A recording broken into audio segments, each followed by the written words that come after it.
বাতাস হইয়া জড়াইব কেশ, বাতাস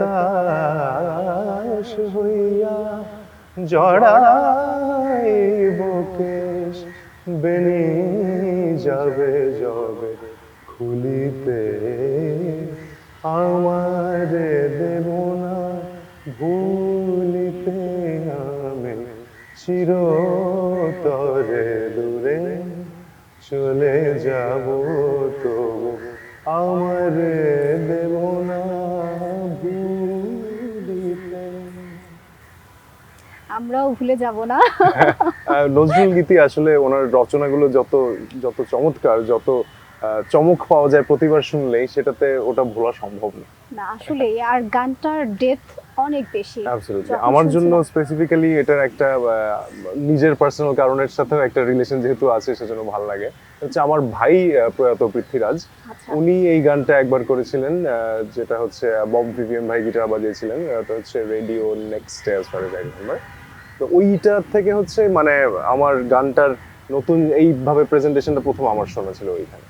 তো ওই জন্য, আর গানটার সাথে যেহেতু কথার একটা ওরকম আছে যে নিজেকে ভুলতে দেবো না আমি চলে গেলেও, তো ওইটার জন্য আমার গানটার সাথে একটা অন্যরকম সম্পর্ক আছে বলা যায়। আসলে পৃথ্বীরাজ দাদার আসলে প্রত্যেকটা গানই খুবই চমৎকার ছিল, খুবই অসাধারণ আর ছিল। গান তো গাইতেনও চমৎকার, অসম্ভব অসম্ভব। আমি তার বিশাল বড় একজন ফ্যান বলা যেতে পারে। আর হচ্ছে যে দাদার যে স্টুডিওটা ছিল জিলাপি, সেটা কি বর্তমানে এখনো আছে, চালু আছে? বর্তমানে আছে, অত বেশি কাজ যেহেতু আমি টেকনিক্যালি অত বেশি সাউন্ড না, আপাতত কাজ একটু স্থগিত আছেই বলা যায়, কিন্তু আমি আরেকটুখানি শিখে নিয়ে আবার চালু করব। খুব আবেগের একটা জায়গা ছিল এটা। হ্যাঁ অ্যাবসলিউটলি, ভাইয়ের সাথে আমার বেশ অনেকগুলো গানও করা হয়েছিল, আমরা একটা অ্যালবাম করার কথা ছিল, রাজ অ্যালবামের নাম। গানটা তো আসলে রিলিজ করা হয়ে ওঠেনি। ওইটাতে একটা নজরুল গীতি আমরা করেছিলাম, যেইটা আমার রিলিজ করার একটা সামনে প্ল্যান আছে। দেখা যাক, আমি আগামী 1-2 মাসের মধ্যে, হ্যাঁ হ্যাঁ আশা করছি বের হলে অবশ্যই চেষ্টা করবো যতজনকে জানানো যায়। আপনিও শুনবেন, আমাকে জানাবেন কেমন লেগেছে। তা তো অবশ্যই, আমি তো সবসময় মুখিয়ে থাকি নতুন কি আসছে।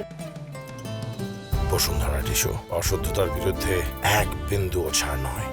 তো পৃথ্বীরাজের কথা যেহেতু বলেই ফেলেছেন, আসলে ওনার সম্পর্কে জানার অনেক কিছু আছে। আর আপনি যেহেতু তার ভাই, তার সাথে অনেকটা সময় আপনি কাটিয়েছেন, আপনার সাথে তার অনেক মিষ্টি মধুর সম্পর্ক ছিল, অনেক খুনসুটি ছিল, অনেক মজার মজার স্মৃতি আছে।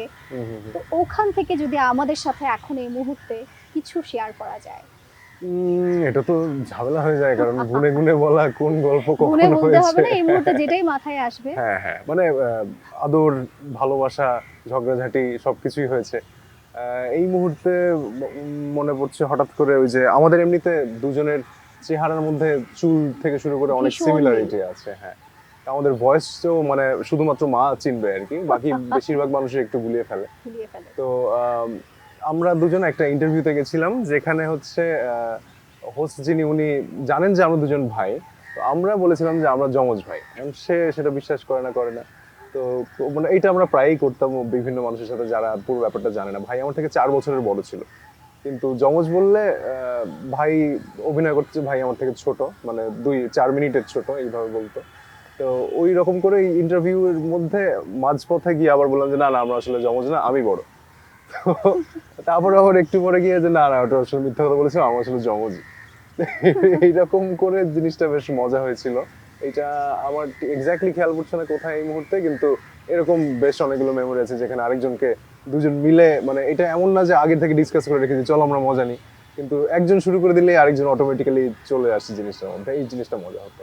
তো পৃথ্বীরাজ চলে যাওয়ার পরে খুব খালি খালি অনুভব হয় নাকি? যেহেতু আমি এক্সপেরিয়েন্স করেছি ওনাকে, সেই জন্য ওরকম তো একটা ভয়েড থেকেই যায়, ওটা স্বাভাবিক। কিন্তু আমার যতটুকু মনে হয় যে যদি আমি গান বাজনার মধ্যে থেকে গানকে যদি আরেকটু বেশি গান সম্বন্ধে জানতে পারি, সেক্ষেত্রে ওই জিনিসটা আমি হয়তো বা পূরণ করে ফেলতে পারবো। সেই জন্য গানের মধ্যেই থাকতে চাই, আর আমি গানের মধ্যে থাকলে ভাই আমার সাথে বেঁচে থাকবে। বসে আছি যে তা কেন দেখছো